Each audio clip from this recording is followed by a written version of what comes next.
ఐవీఎంఆర్ news breaking news. కొరుట్లలో ఎయిర్టెల్ ఉద్యోగులను బెదిరించిన ఘటనపై కేసు నమోదు. కొరుట్ల పిఎస్లో తాజాగా నమోదైన కేసులో కొంతమంది వ్యక్తులు ఊరిలో ఎయిర్టెల్ నెట్వర్క్ సర్వీసులు నిర్వహిస్తున్న ఉద్యోగులను బెదిరించినట్లు వెలువడైంది. కొరుట్ల మొబైల్ అసోసియేషన్ అనే పేరు ఉపయోగించి వారు ఎయిర్టెల్ వ్యాపారం కొనసాగించాలంటే 10 లక్షల రూపాయలు ఇచ్చేందుకు అంగీకరించాలని, లేకపోతే వ్యాపారం చేయకుండా చేస్తామని దాదాపు ఒక వీడియో కాల్ ద్వారా బెదిరించారు. ఈ బెదిరింపులకు భయపడి బాధితులు 30,000 రూపాయలు ఆన్లైన్ ట్రాన్సాక్షన్ ద్వారా ఈ వ్యక్తులకు పంపారని సమాచారం అందింది. ఈ వ్యవహారంపై Airtel division distributor Dandaboina Arun ఫిర్యాదు చేసిన తర్వాత కేసు నమోదైంది. అనుబంధ వివరాలు. నమోదైన వ్యక్తులు మార్త శివకుమార్, బోగ శ్రీనివాస్, అడ్డగట్ల సురేష్. ఈ కేసు దర్యాప్తు కోసం జిల్లా ఎస్పీ శ్రీ అశోక్ కుమార్ ఐపీఎస్ గారి ఆదేశాల మేరకు మెట్పల్లి డీఎస్పీ ఏ రాములు నడిపిస్తున్న 2 ప్రత్యేక టీములు కొరుట్ల సిఐ బి సురేష్ బాబు మరియు ఎస్ఐ ఎం చిరంజీవి ఆధ్వర్యంలో పనిచేస్తున్నాయి. తాజాగా ఈ 3 వ్యక్తులను అదుపులోకి తీసుకొని వారి వద్ద నుండి ఒక ఎయిర్ గన్, రైఫల్, ఒక పిస్టల్, ఒక తల్వార్ మరియు 3 చిన్న కత్తులను స్వాధీనపరచబడింది. వారి సెల్ ఫోన్లను కూడా స్వాధీనంలోకి తీసుకున్నారు. ప్రస్తుతం వారిని కోర్టుకు హాజరుపరిచి రిమాండ్కు తరలించడం జరిగింది. ఈ ఘటన తర్వాత భవిష్యత్తులో ఏమి జరుగుతుందనేది పరిశీలన ఉంది. ఏ వ్యక్తులు వ్యాపారస్తులను బెదిరించినా, డబ్బులు సమీకరించడానికి ప్రయత్నిస్తే చట్టపరమైన కఠిన చర్యలు తీసుకోవడానికి అధికారులు సిద్ధంగా ఉన్నారు. అందరికీ నమస్కారం. ఈ నెల 6వ తేదీన కొరుట్ల టౌన్ పోలీస్ స్టేషన్లో ఈ ఎయిర్టెల్ నెట్వర్క్ సంబంధించిన ఉద్యోగస్తులు ఒక ఫిర్యాదు ఇవ్వడం జరిగింది. ఆ కేసు వివరాలు ఏమనగా, ఈ ఎయిర్టెల్ ఎంప్లాయీస్ ఎవరైతే ఉన్నారో ఈ కొరుట్ల పట్టణంలో ఈ ఎయిర్టెల్ నెట్వర్క్కు సంబంధించిన మార్కెటింగ్ బిజినెస్ చేయాలంటే ఈ కొరుట్లలో ఉన్న మొబైల్ షాప్ అసోసియేషన్ వాళ్ళకు అమౌంట్ డబ్బులు ఇవ్వాలని చెప్పేసి అసోసియేషన్కి సంబంధించిన మార్తా శివకుమార్,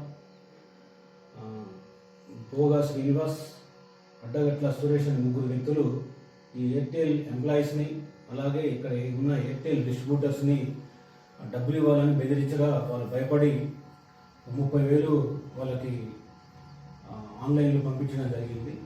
అలాగే అదే క్రమంలో వారికి మరలా ఫోన్ కాల్స్ చేస్తూ, మొబైల్ వీడియో కాల్ చేస్తూ ఈ 3 వ్యక్తులు ఎవరైతే ఉన్నారో వాళ్ళ దగ్గర ఈ తుపాకులు మరియు కత్తులు చూపించేసి ఇక్కడ బిజినెస్ చేయాలంటే మాకు 10 లక్షలు ఇవ్వాలని డిమాండ్ చేసి వాళ్ళని బెదిరించగా, ఇవ్వకపోతే మిమ్మల్ని ఇక్కడ బిజినెస్ చేయలేం, అలాగే చంపేస్తామని చెప్పి బెదిరించగా వాళ్ళు కొరుట్ల పిఎస్ని ఆశ్రయించడం జరిగింది.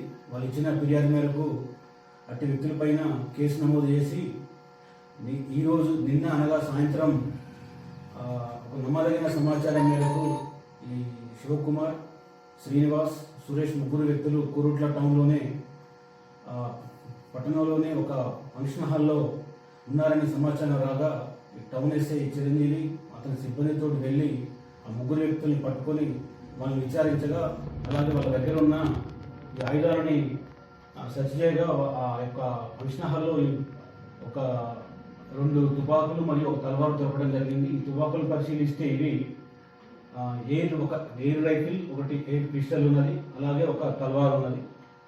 ఈ క్రమంలోనే ఈ శివకుమార్ మరియు వ్యక్తులు ఇంకొక 3 చాకులతో కూడా ఈ యొక్క ఎయిర్టెల్ ఎంప్లాయీస్ని పదే బెదిరించడం జరిగింది. నిన్న వాళ్ళు 3 అదుపులో తీసుకొని వాళ్ళ స్వాధీనంలో ఉన్న ఈ 2 రైఫిల్స్ను, అలాగే తల్వార్ను, 3 చాకులను, వారి యొక్క సెల్ ఫోన్లను స్వాధీనం చేసుకొని సీజ్ చేయడం జరిగింది. ఈ మా యొక్క గౌరవ ఎస్పీ శ్రీ అశోక్ కుమార్ ఐపీఎస్ గారి ఆదేశాల మేరకు, అలాగే ఈ మా గౌరవ డిఎస్పీ మెట్పల్లి డిఎస్పీ శ్రీ రాములు గారి ఆధ్వర్యంలో ఈ యొక్క కేసు నమోదు చేసి ఈ 3 వ్యక్తుల్ని అదుపులో తీసుకొని అరెస్ట్ చేసి ఈరోజు వాళ్ళని రిమాండ్కి తరలించడం జరుగుతున్నది.